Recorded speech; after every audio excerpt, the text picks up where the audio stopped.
to a number 10. I think it's due last one.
I submitted my comment.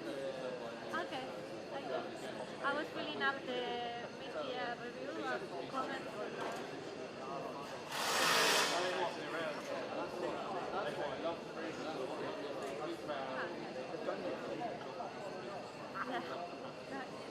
Good, I woke up super early, like, I'm very late, so I'm like...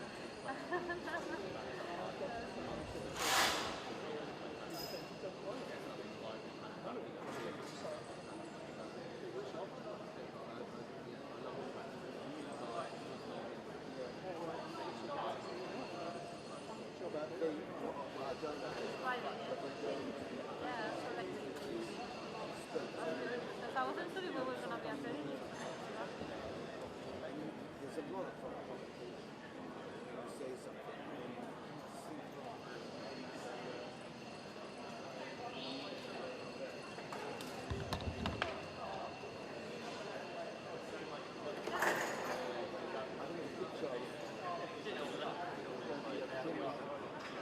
I mean, oh yeah. Well, past England. I think. I was wondering whether that's This is. Prop shop. Yeah, I'll put it in the link.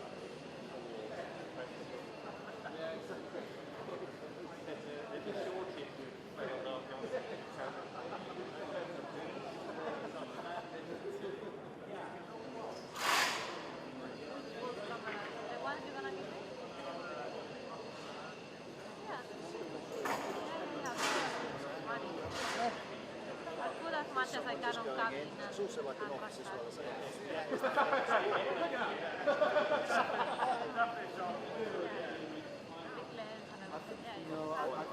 And I spoke to Phil last week about the security. And I have a little practice. because at the end of the day, Not sure you will.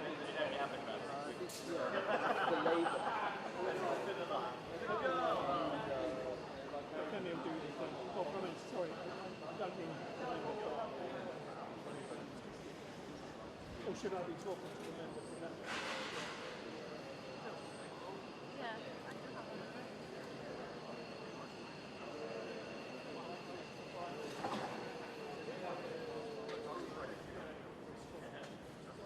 Thank you.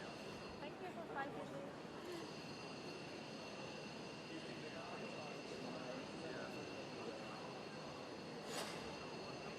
Yeah, I was gonna say, estaba utilizando el YouTube. O me voy a hacer el YouTube.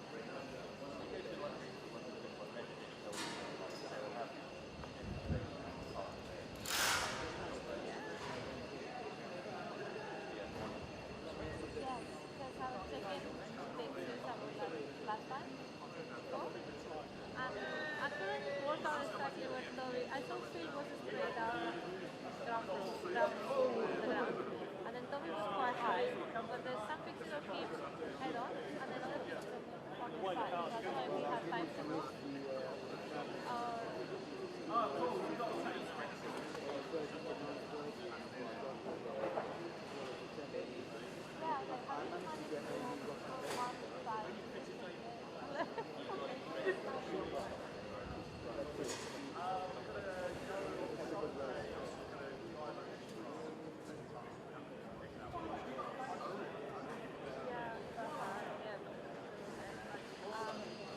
have time to.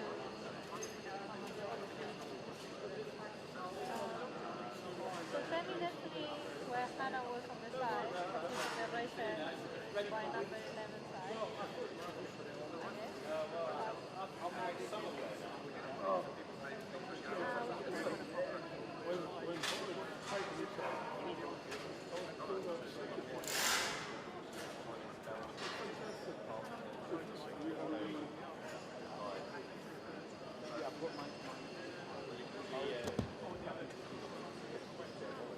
Yeah, she was. The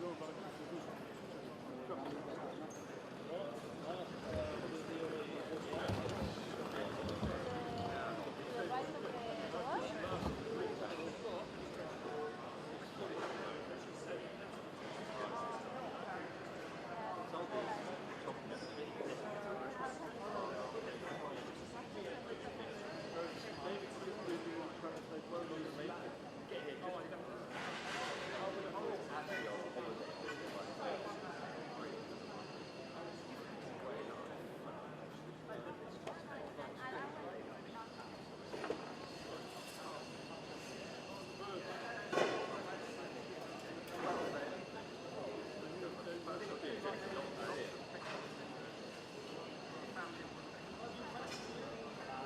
You don't do much. That's all you do.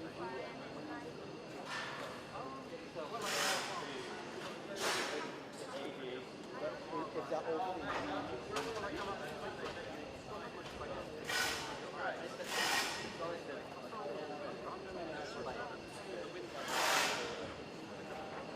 Sure, of what? What did you send your video to where?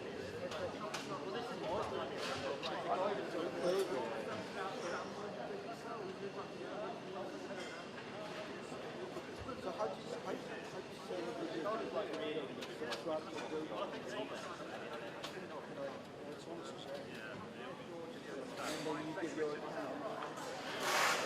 you can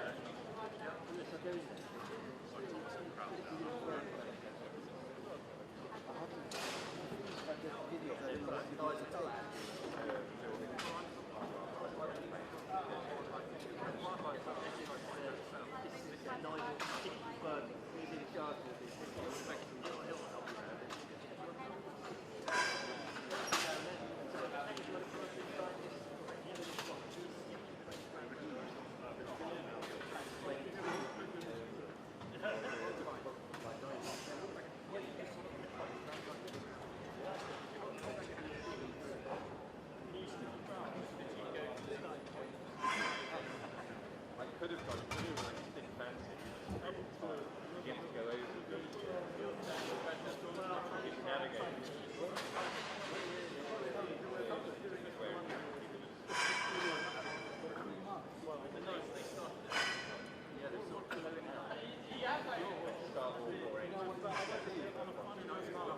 a video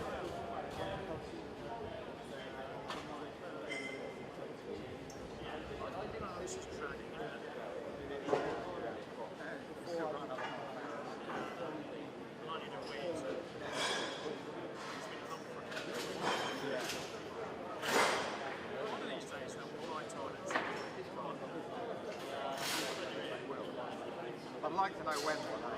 I don't count on it in the next 30 years.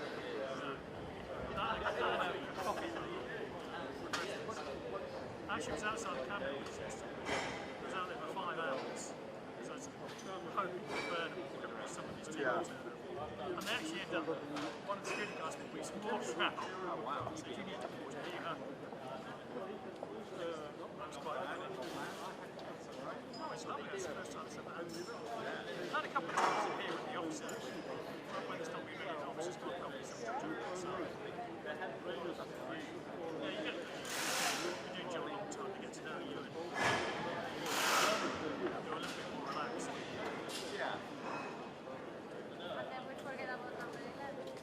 it's just good that people have an awareness around that kind of thing. Certainly when we have this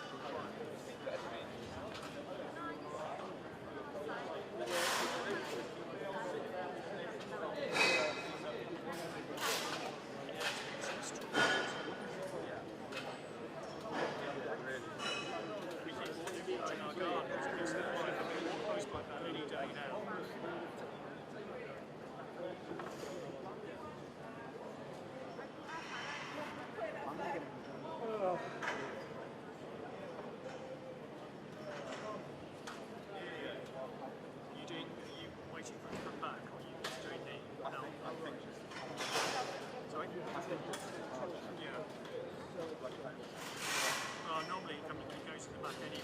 So yeah, that's you get the chance to put a good rest on it. yeah.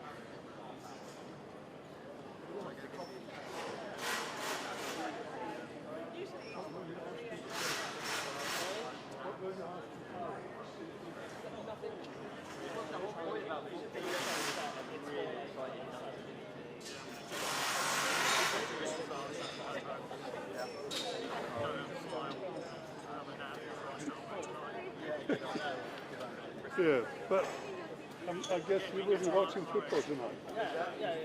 Everybody is. I'm sure we're going to champion us this week. So when you know, Yeah, do you well, think we'll win?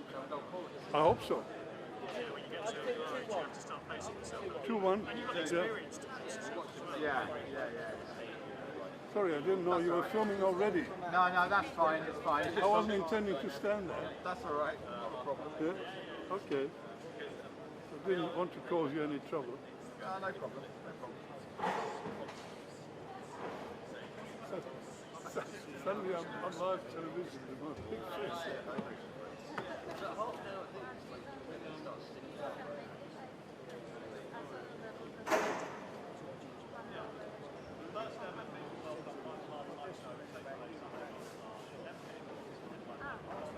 So she's gonna be helping? I wasn't sure what they had over there. Okay. So maybe she could go on that side.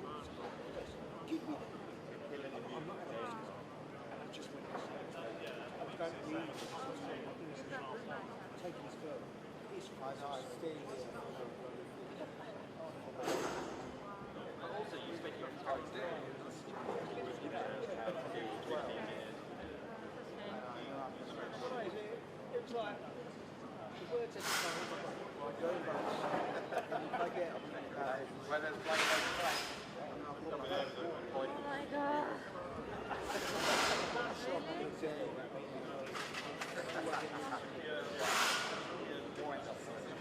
I can't believe it. What's going on? Yeah, maybe revenue. That's so bad. And he didn't change his mind.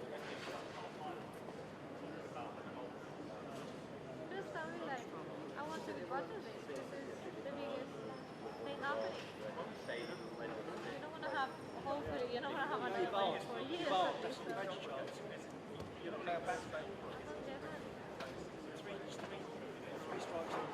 I don't get it. It becomes very understanding. I think about this side, like, really? You don't want to be part of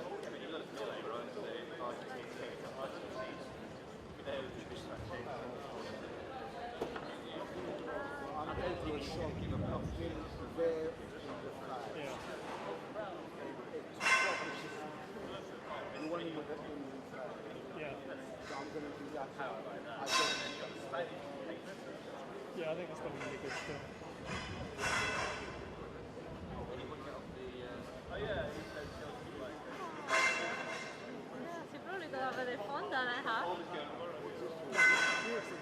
Yeah, 100%.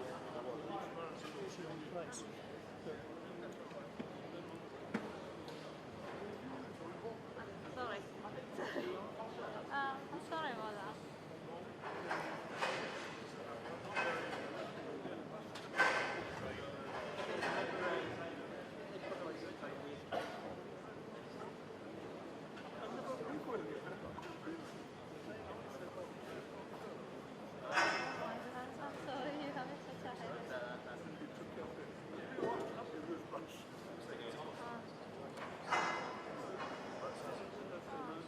I mean, I was trying to help them, but then loads of things got in the way, and I couldn't talk to them once at the end before the portfolio. Just before lockdown.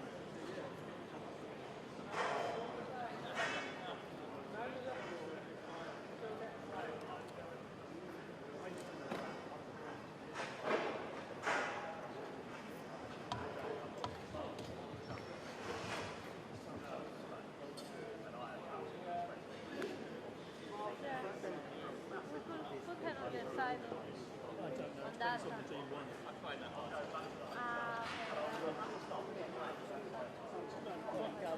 Which lens does Demi have? Or we could borrow let her have it. By there, just to let you Yeah. know, I'm getting powered down. They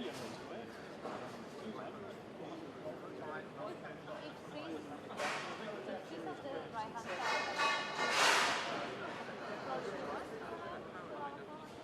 and then try to change why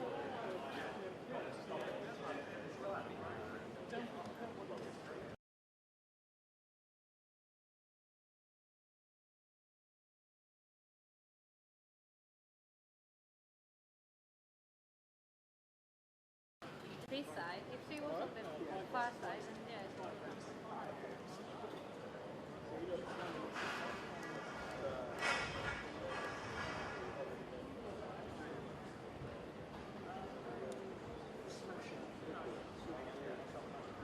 I'll remind her about. I still have my entry. I'll remind her. Because she says she wants it, and I've been kind of checking it for her, but it's been a while now. So see if she managed to get something.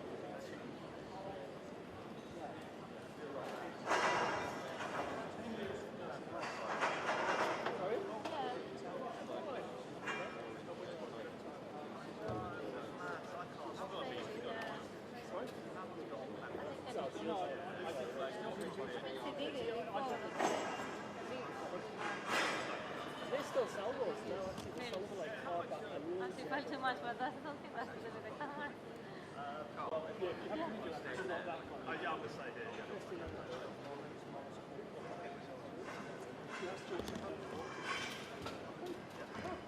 Again, once again. throwing around. So you want this one? Fake news. Yes, I was going to ask you. No, because they can't stand it. How are you going to get out? Like that. So,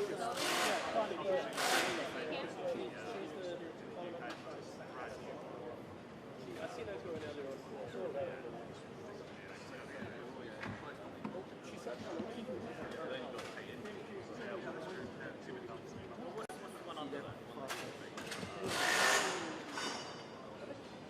No, they messed around with cabinet. yeah, that would do.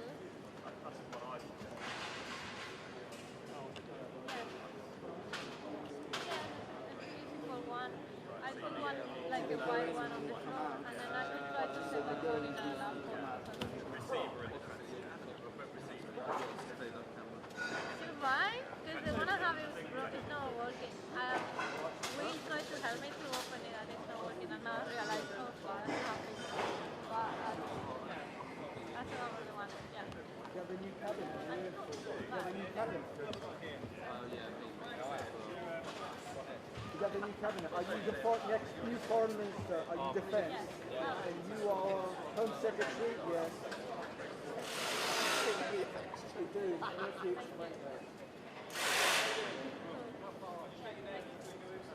I'm gonna get ready.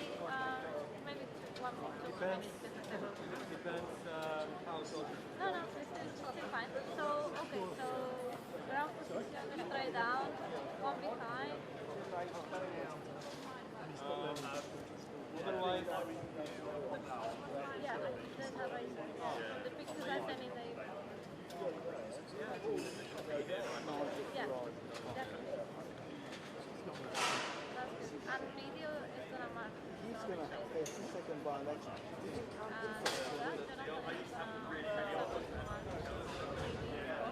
because if he gets, As a thing broadcaster are marking.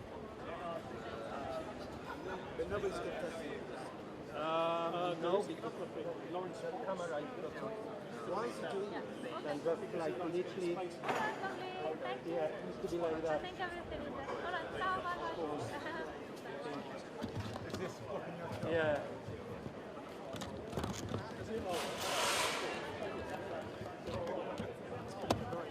Imagine if Cameron Fraser became a member of parliament. How are you going to go to parliament wearing his face now? No, but Is that any better? Yeah. he's going to have to So he's going to have to show himself.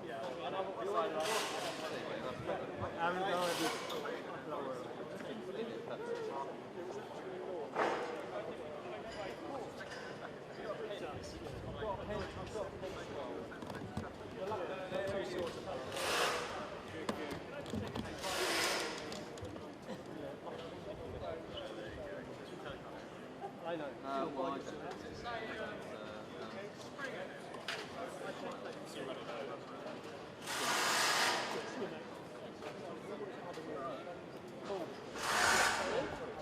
I have. Oh, yes, I've heard of it. No, they'll wait till Starmer comes out. You know, you can say hello. That's the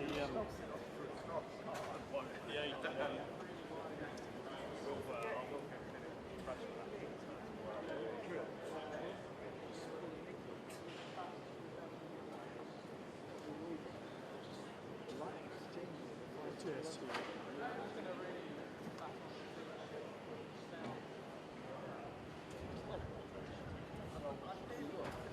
Yeah, I use all time, so it's not on my There's a very long lens being very close to me. Hello, mate. I know, I can see your blackheads.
Just about, yeah, wait.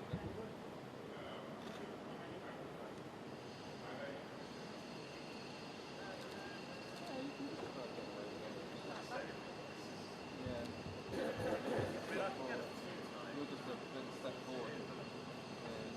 Probably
It's there for a reason.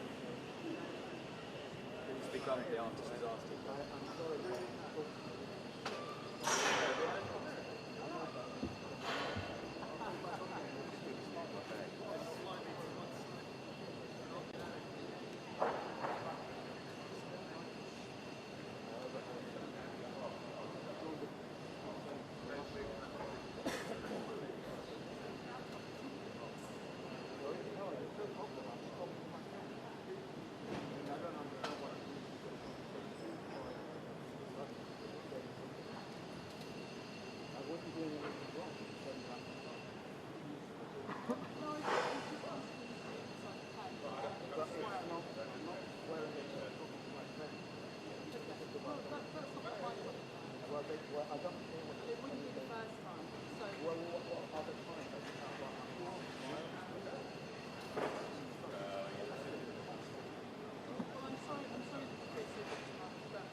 Bikes haven't went yet. No, they're whistle.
Yeah, I think so. And so far you can go anyway, really, when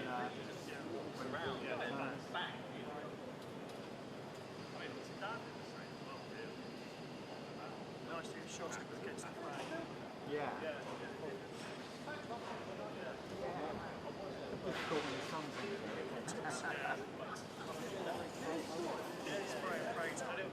Yeah.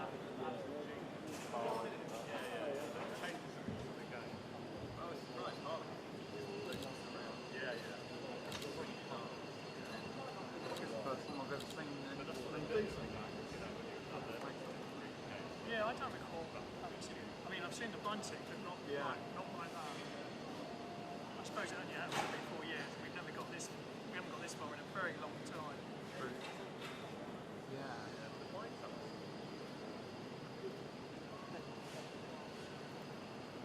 Makes you wonder when they're going to up it another level.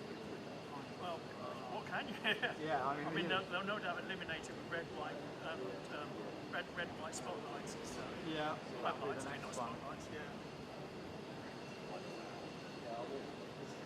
They'll be doing that. But you're right, there's not much more they do that with it, except actually paint it. Which I don't think we're allowed to do. No. Somehow.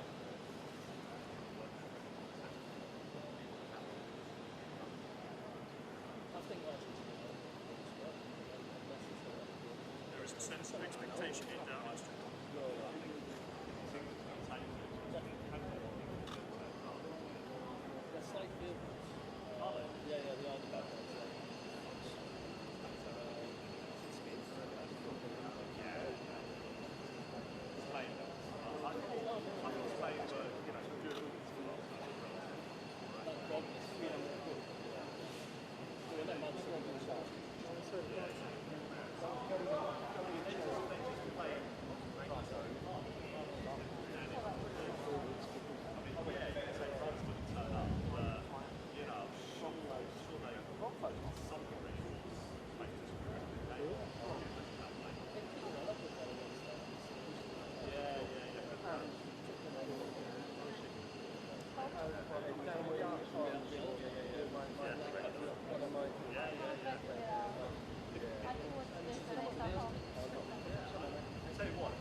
Are you sad to be leaving, Prime Minister?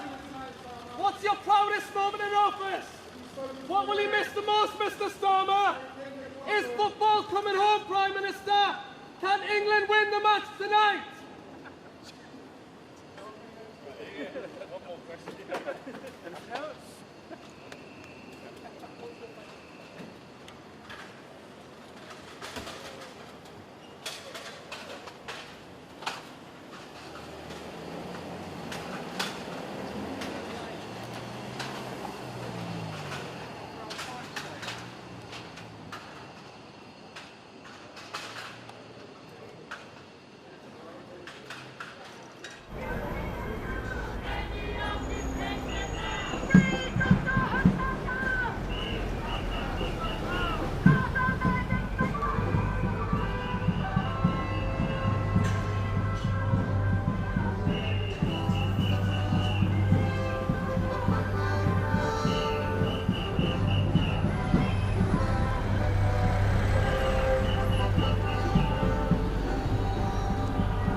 Workplace programme is supporting local people to shape the future of their area. We're investing up to £480 million in 24 Scottish neighbourhoods over 10 years, including and answer questions rather than scurrying away for the summer.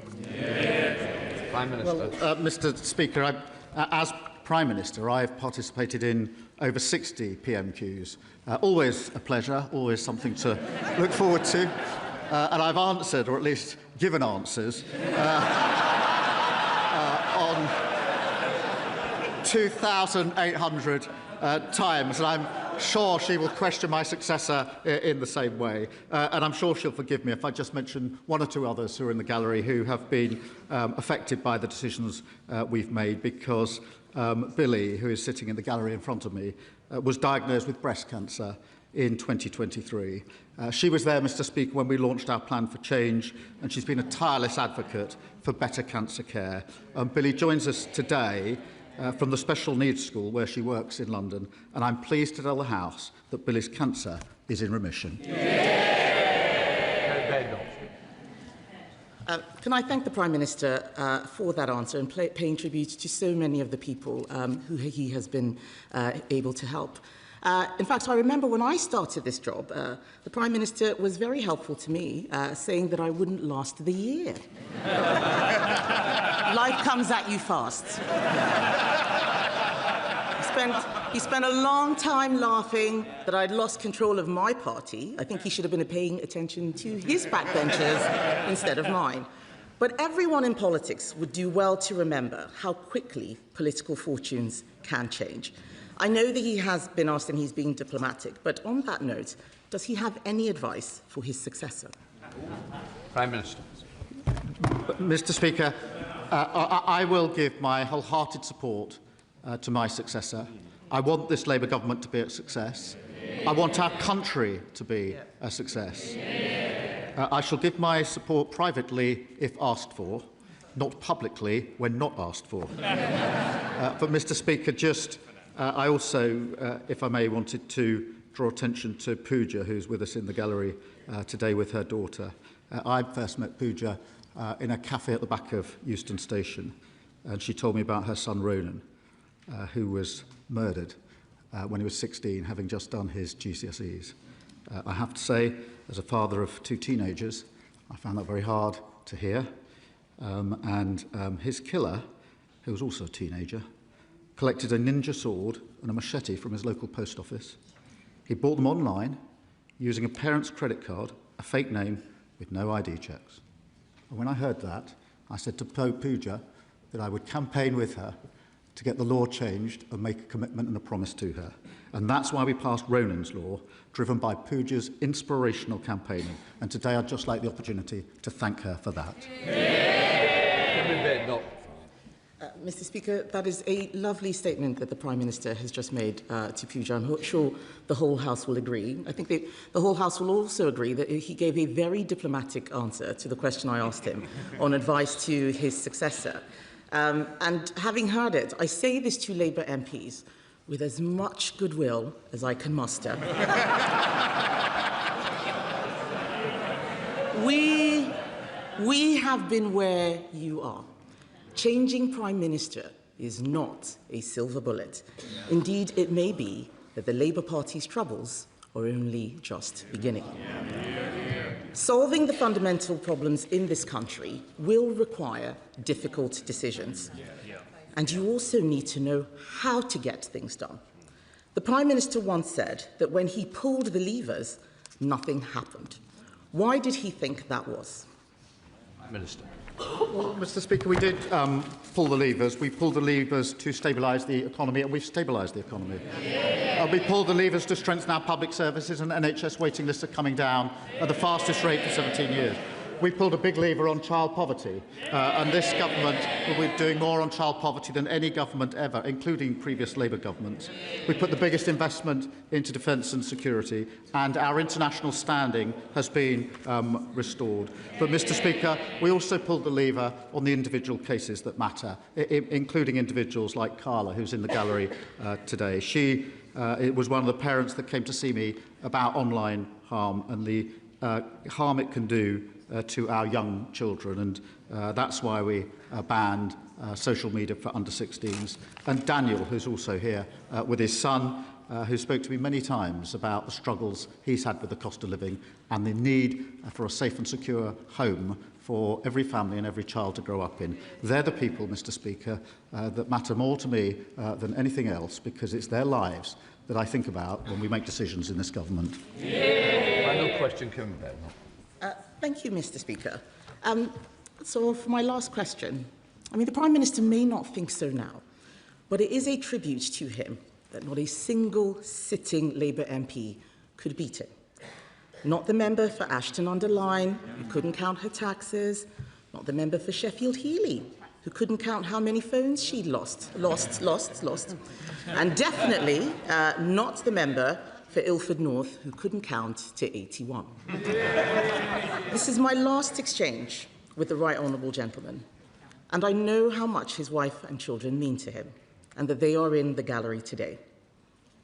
As everyone here knows, our families make a huge sacrifice for our choice to enter public life.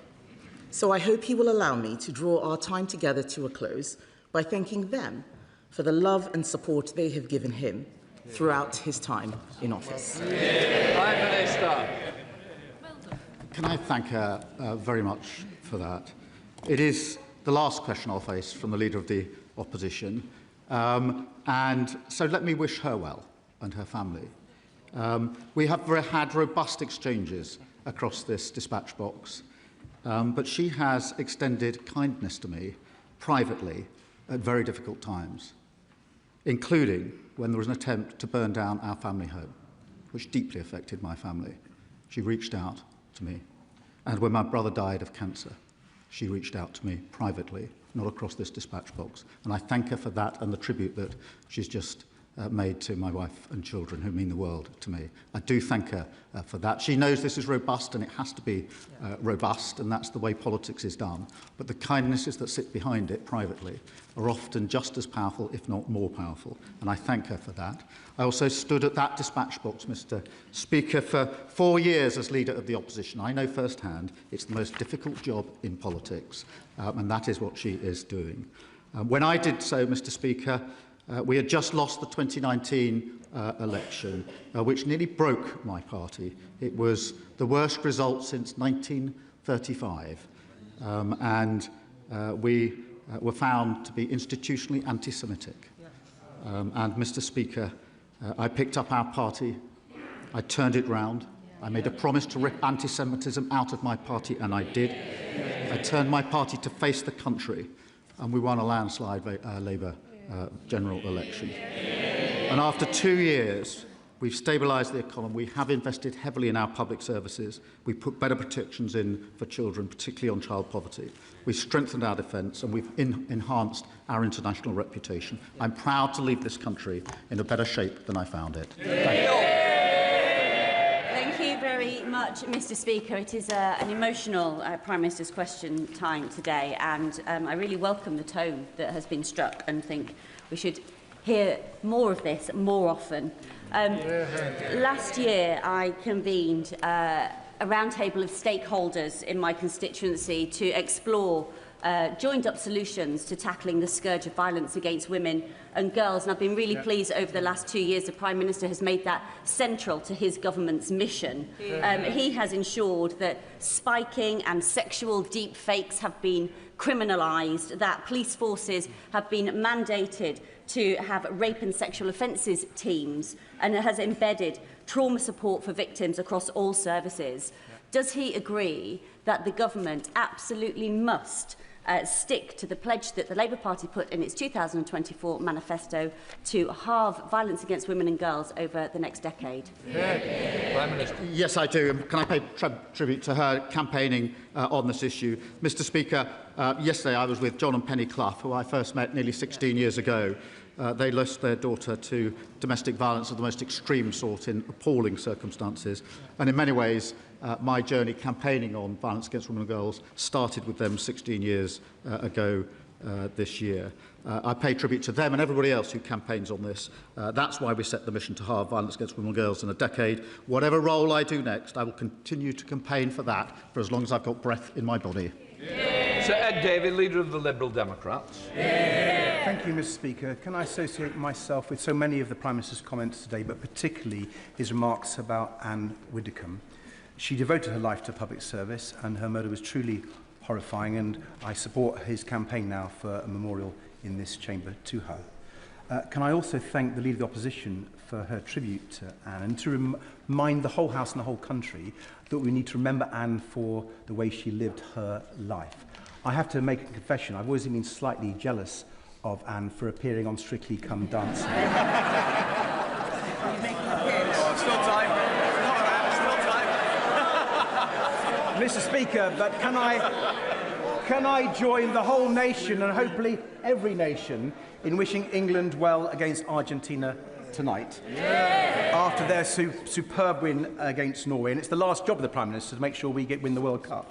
But can I also pick up on a remark from the Leader of the Opposition about the by-election we're about to see in Clacton? I have to tell her I cannot back joke figures with ridiculous policies, which is why I'm supporting Count Binface. Mr. Speaker, as the Prime Minister finds himself with more time on his hands, can I recommend the new Toy Story film? For those of you who don't know Toy Story, its main character used to be in law enforcement, but was mainly known for being a little wooden, but was replaced by a shiny new action figure from far away who thinks he can fly, and the name Andy on everyone's lips. Perhaps, Mr. Speaker, maybe the Prime Minister should give that a miss. But does he share my fear that when it comes to Britain's national debt, the Right Honourable Member for Makerfield's plan is to infinity and beyond? Prime Minister. Mr. Speaker, can I first? So it's a very. He's clearly angling to go on Strictly Come Dancing, and no doubt he'd be very good at it. And I've some good news for him, because he is, fittingly, the Right Honourable Member for Chessington World of Adventures. And I'm supposing he talks about the economy. I'm pleased to tell him that thanks to our summer savings, his family can save nearly £20 when they visit this summer. Sir Ed Davey. Mr. Speaker, can I invite the Prime Minister to join me at Chessington World of Adventures? And we haven't always agreed across the floor, but can I pay my own tribute? Yes, you have. I've disagreed on Europe, and I've disagreed with you on Europe. So shall I say to the Prime Minister that although we've not always agreed, I've always admired the way he has led his party. I've always admired the way he's been a true patriot, and I always admire the way he's worked with so many people across this House to do the best for the national interest, and we thank him for his public service. And Mr. Speaker, one of the Prime Minister's qualities that people most underestimate comes from his experience as a carer. He's spoken powerfully about looking after his mother through her battle with Still's disease, and the love and care he gave to his brother Nick. And I know the Prime Minister agrees that we can and must do more for family carers. So as he leaves number 10, will he join with me and other carers across this House to speak up for family carers, to be their voice, and to get them the support they deserve?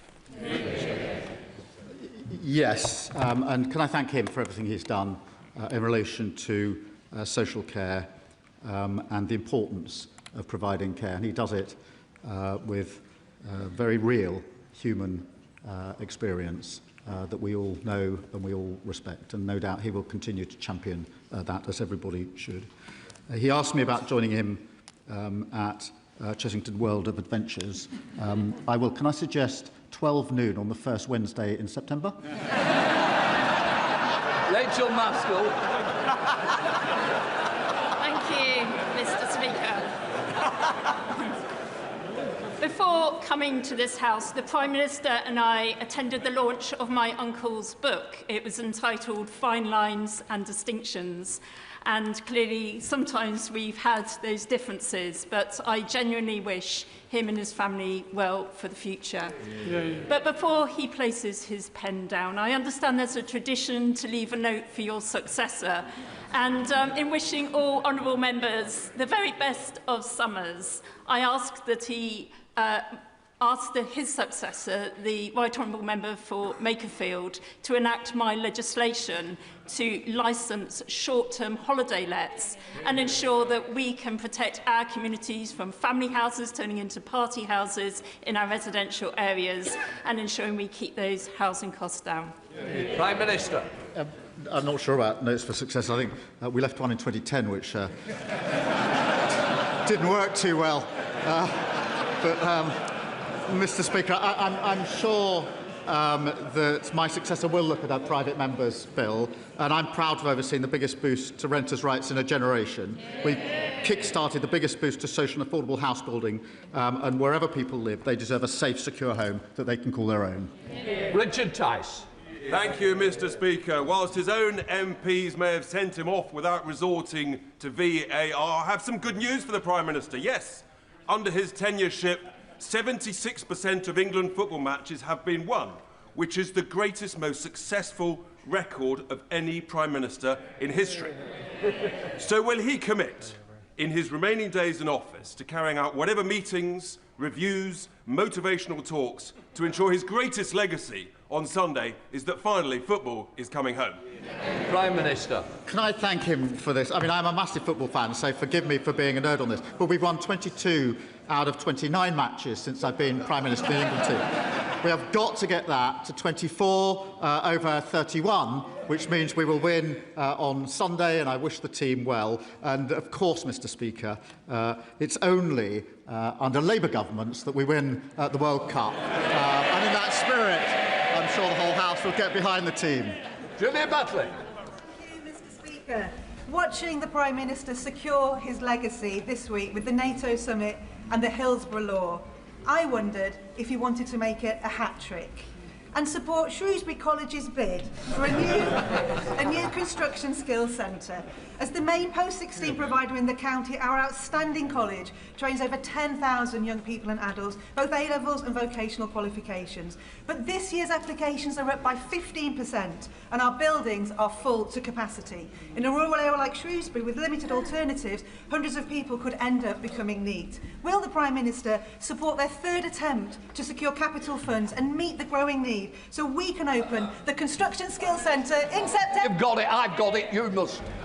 Mr. Speaker, I know that the college in our constituency has made a bid to the Post-16 and Construction Skills Capacity Fund to expand their provision. I've also set a target for 2/3 of young people either to go to university or to a gold standard apprenticeship, because I think we need to rebalance. We rightly applaud and put on a pedestal those that go to university. We need to do the same for those that are apprentices as well, and have a bit of rebalancing. Can we just speed up questions, because there's some people I really do want to get in to help everybody. David Chadwick. Good day. Thank you, Mr. Speaker. 2 weeks ago, the news leaked that Powys Teaching Health Board is considering taking the beds out of all but 2 community hospitals in Powys, and 2,500 people have already signed my petition against those cuts. Does the Prime Minister agree with me that taking beds out of community hospitals is not a solution for the crisis in social care, and why didn't he prioritise fixing social care when he had the opportunity? Prime Minister. Mr. Speaker, I would remind him that when his party was in the coalition government, they didn't do anything about social care. They simply cut all our public services, and we had to pick up the results of that. But, Mr. Speaker, I don't know the details of the particular case he refers to, but I'll make sure he gets a better answer than that in writing. Thank you, Mr. Speaker. Olivia is a young constituent in Darlington. Her testimony was instrumental in securing a ban on stranger contact for under-16s. She has the letter that the Prime Minister sent her framed on her wall. Olivia and millions of young people across the country will be safer because of him, and his commitment to hear the stories of ordinary people and the injustices they have faced and then to take action has delivered real change. Given that social media has, for better or for worse, played such an influential role on our tenure in this House, I wondered if the Prime Minister might share with all of us any of the viral moments that have had cut through in the Starmer household. Well, Mr. Speaker, I need to tread very carefully here. I got into a lot of trouble in a primary school when an 8-year-old encouraged me to do the 6-7 thing, and the whole class joined in. It went viral, and when I left, the head teacher told me sternly that it was against the school rules. And I have to say, I was totally pathetic. I'd simply said, I didn't start it. It must be the... Alistair Carmichael on it. Thank you, Mr. Speaker. Like others, I have always respected the Prime Minister as somebody who was in politics because he wanted to give service to his country, and he's earned our gratitude for that. In my constituency, those who volunteer as Coast Guard rescue officers also do so from a wish to give service to their community. So in the time that remains for him in office, will the Prime Minister ensure that the money paid to them properly reflects the respect that they earn for their service? Prime Minister. Can I thank him for this really important question? I start by wishing him a very happy birthday. But this is really important, and I want to pay tribute to every volunteer. They show incredible bravery, putting their lives at risk to save others. Our guiding principle is making sure we respond to this complex case by properly recognising their vital work. Ministers will continue to work with all parties, the Coast Guard Rescue Service and volunteers, to respond to their concerns and to get this right. And he's absolutely right to raise this very important issue. We'll be on it. Thank you, Mr. Speaker. And can I pay tribute to the Prime Minister for his steadfast leadership in the face of 2 major conflicts? My right honourable friend's efforts to successfully marshal international support for Ukraine and his work to ensure that our armed forces are not sucked into an aimless and dangerous war with Iran could prove, in fact I believe will prove, to be his most important legacy. Does the Prime Minister share my view that we must now use every diplomatic tool at our disposal, including sanctions against networks and enablers, to crack down on hostile states such as Russia and Iran? Prime Minister. Well, can I thank him for that? And I'm proud of the fact that we pulled together the coalition of the willing, Mr. Speaker. We did so because the usual frameworks, the UN wouldn't work to do that. The EU was blocked by Hungary, and NATO wasn't the vehicle because Ukraine is not in NATO. So we put together a coalition of the willing, led by the French and the UK, and now the Germans. I'm honoured that we're joined in the gallery by the Ukrainian ambassador today, Mr. Speaker. Let me say to him and all Ukrainians, we are united in this House against Russian aggression. That work began before I was Prime Minister. It will continue afterwards because Ukraine's security is our security. And this House is proud to stand with you. Danny Kruger. Thank you, Mr. Speaker. Can I thank the Prime Minister for his service? He is a good man, and I wish him very well for the future. But, Mr. Speaker, politics is not a joke. And every other party in this House, except Reform, has put forward as their candidate in the Clapton by-election a comedian with a dustbin on his head. Mr. Speaker, it might be, if they would listen, it might be that a man with his head full of rubbish is a fitting representative of the mainstream parties in this House. But the Prime Minister, I think the Prime Minister did endorse the bin man. But could he clarify that? If he won't put up a Labour candidate in Clapton, who does he actually want to win? Mr. Speaker, I know that Reform believe in recycling politicians.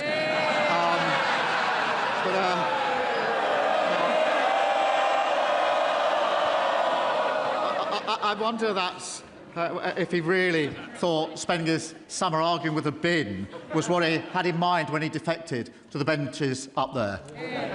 That's sharp. Thank you, Mr. Speaker. This Monday will mark 10 years to the brutal rape and murder of my constituent Samia Shahid in a so-called honour killing. Can I first thank the Prime Minister for all his leadership on the agenda for ending violence against women and girls? And can he join me in reaffirming the UK's commitment to end this abhorrent killing in the name of so-called honour, not just here in England, but across the world?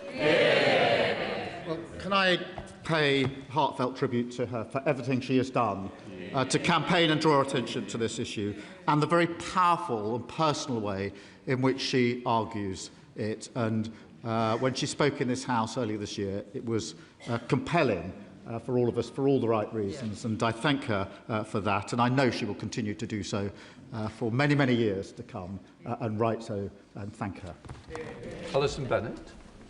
Thank you, Mr. Speaker. I'd like to put on record my appreciation for the hard work of the Prime Minister's ministerial team in DEFRA in tackling the absolute failings of South East Water.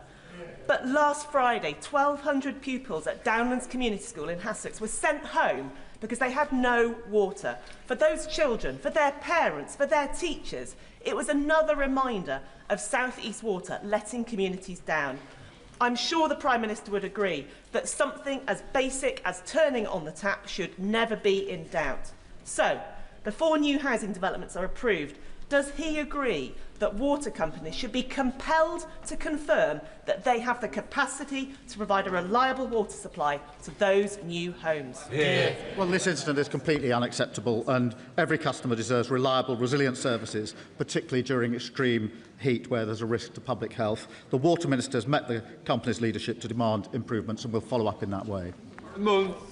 Whereas, Mr. Speaker, even GB News is now admitting that with small boat crossings down more than 40% this year, the Prime Minister's strategy to smash the trafficking gangs is working. With the costly fiasco of the Conservatives' Rwanda scheme long behind us and our relationship with our nearest neighbours and friends in France rebuilt, does the Prime Minister think that now is the time to establish a safe and legal route between Planet Sigma 9 and Clacton? Prime Minister. Well, Mr. Speaker, I am pleased that net migration is down 82%. Small boat crossings are down 40%. The asylum backlog is down. We're closing asylum hotels, and we deported 70,000 people with no right to be here. That's what this government's delivering. Mr. Speaker, books are going to be written about how a mayor of Manchester has managed to outmanoeuvre a sitting Prime Minister with a 170-seat majority and take the keys to number 10. The Prime Minister appears to have been brought down by an inability to articulate a plan for government. So it must be tough, Mr. Speaker, it must be tough to be replaced by a man who refuses to say whether he's even got a plan. So as the Prime Minister bows out, done in by his honourable friends, does he argue with me, does he agree with me that in a few months' time we'll all be missing him? Prime Minister. Mr. Speaker, the economy has been stabilised. We've got stronger public services. 500,000 children are being lifted out of poverty. We've got biggest investment in defence and security since the 1980s, and our international standing has been restored. That's not just a plan; it's a plan being delivered. Can I congratulate the Prime Minister yesterday on being recipient of the Légion d'honneur medal, and also on the Public Office Accountability Bill? Would he agree with me that all those scandals that will never happen again because of this, I include Grenfell and Windrush, sometimes the media have twisted the knife a bit and made the pain harder for the victims' families. So could he not revisit some of these same principles, accountability and justice, for the gutter press? Prime Minister. Well, Mr. Speaker, I'm very proud that we delivered the Hillsborough Law yesterday, and it is important to recognise there's always been an initial injustice and then a further injustice otherwise after it when the state doesn't acknowledge and get to the truth. We're putting that right with the Hillsborough Law. Morgan. Thank you very much, Mr. Speaker. After 16 years of Conservative administration, Shropshire Council's finances were left in a disastrous state. Now, after an LGA peer review praised the Lib Dem administration for making significant strides since last May, that difficult financial situation remains. The Right Honourable Member for Makerfield has promised Manchesterism for the rest of the country, but will the Prime Minister join me in urging him to remember that the rest of the country doesn't all look like Manchester and rural areas need a fair deal too? Prime Minister. Mr. Speaker, she's right to raise rural areas, and that's why we put record investment into our local authorities and into our NHS across the country, including in Shropshire. Joanna Baxter. Thank you, Mr. Speaker. My constituent and Scottish football superfan, Craig Ferguson, has just returned home after working for 108 days across 3,000 miles in the United States to raise funds for Scottish Action for Mental Health. He's raised over £1 million. I I know this is an issue the Prime Minister cares very deeply about, can I thank him for his leadership? And will he join me in congratulating Craig and everyone who supported his actions to raise money for mental health? Well, can I join her and praise and pay tribute to Craig? I believe there's a famous Scottish song about walking 500 miles and then another 500, but to surpass that is an amazing achievement. We all pay tribute. Forster. Thank you, Mr. Speaker. We've all enjoyed watching England's success in the World Cup in the last few weeks. As his last act as Prime Minister before he leaves office, will he agree to grant us a bank holiday so we can celebrate England's win? Prime Minister. Well, Mr. Speaker, I've been careful not to tempt fate and jinx the result, and I'm a passionate Arsenal and England supporter, and I've watched many games, agonising moments. But, Mr. Speaker, on the question of a bank holiday, he should ask me again on Sunday. Mr. Speaker, second time. The Prime Minister won't need reminding about. The Prime Minister won't need reminding about Arsenal's success in the Premier League last season, and my right honourable friend, the member for Makerfield, won't want reminding that Everton, unfortunately for him, came 13th. But what neither of my right honourable friends may know is the UK finished 20th in the Corruption Perceptions Index, well within the relegation zone. At the Prime Minister's request, last week, the Ethics and Integrity Commission produced a comprehensive set of recommendations to tighten up rules around lobbying. In light of recent stories around the leader of Reform UK, does he agree with me that these recommendations should have been... Well, can I pay tribute to the Commission and their work? The work of strengthening our democracy will and must continue. Susan Murray. Thank you, Mr. Speaker. And I would like to wish the Prime Minister well in what he does next. The future of communities like mine in Mid-Dumbartonshire is uncertain, where hyperscale data centres are set to be built. These large data centres in Scotland's planning system could demand more power than the whole of Scotland needs at its winter peak. Can the Prime Minister assure my constituents they won't find they're fighting for electricity during the cold winter days? Prime Minister. Mr. Speaker, it's very important that we have all the resources we need to provide the energy we need and to bring the price of energy down, and that is what we're doing. Right, final question, Caroline Harris. Ooh, I can do this. Can I thank my right honourable and very dear friend for everything he's given to our party and our country. There were few who believed we could make the changes needed to bring in a Labour government after the general election of 2019 when he became leader.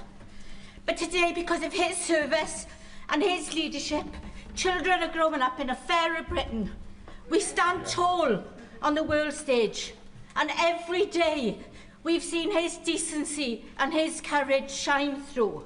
Can I thank him and his wonderful family on behalf of me and my family for their cherished friendship, and I am certain everyone will join me in wishing him and his family the very, very best for their next chapter.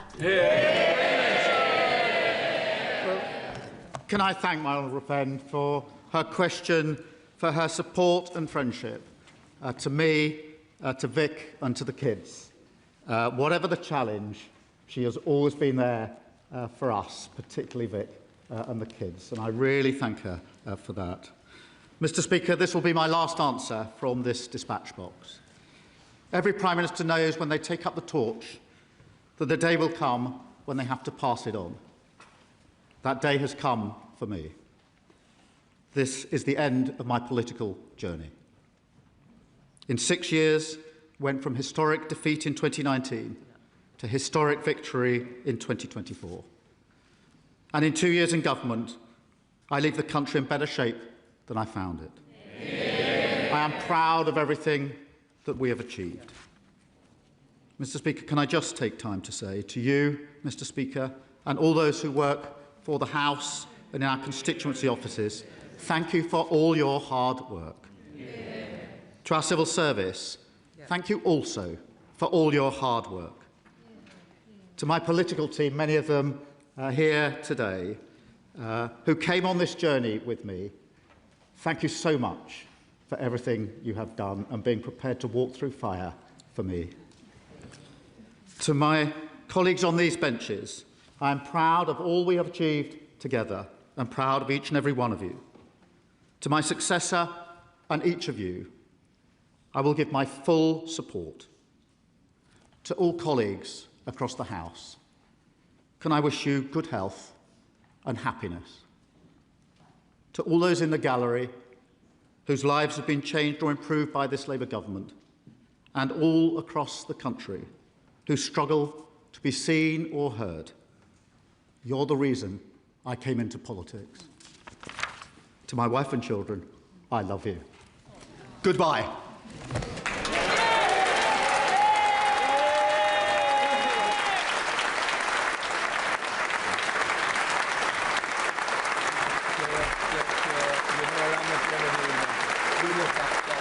You're bringing that perform. Your choice.